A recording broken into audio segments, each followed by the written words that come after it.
It's Easy Rider meets Hells Angels meets the 60. That's the one sentence that quotes the game the best. Very easy. It's a single-player game. There's no multiplayer mode at all, no co-op, no nothing. It's a single-player experience. And it's a sandbox game. It's about one main character who is a Vietnam veteran who returned from Vietnam War imprisonment there. And he finds in America when he comes back that he doesn't understand anymore. And he tries to get his foot back on the ground. And he does that by joining a motorcycle gang. And you start as a prospect and end up as a leader of that gang if you play through the game and through the storyline. And the gang is called Devil's Hand. We picked the 60s because we think it's a rich environment, it's a rich setting based on fashion, based on music, based on the lifestyle from back then.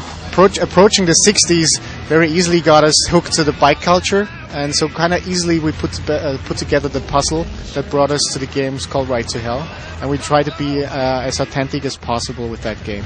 And whenever we touched biker culture, 60s, we tried to think about a mission-based game, whatever. We always ended up in a sandbox, and that's the reason why we picked that, because only in a sandbox we're able to give this freedom and choice to the player. When you jump into Ride to Hell at the very beginning, you get on your bike and you can access the whole world immediately. There's no boundary, there's no holdback, whatever.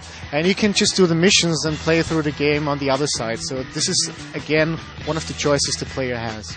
The character will earn more respect, and this will be shown off by his environment. So people that he interacts with will act differently in a later stage of the game because you have more respect.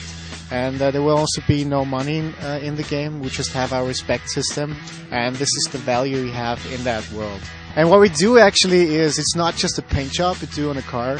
You can really literally build your bike from scratch, which means you can start with a frame, put an engine on it, put wheels on it, and it's up to you.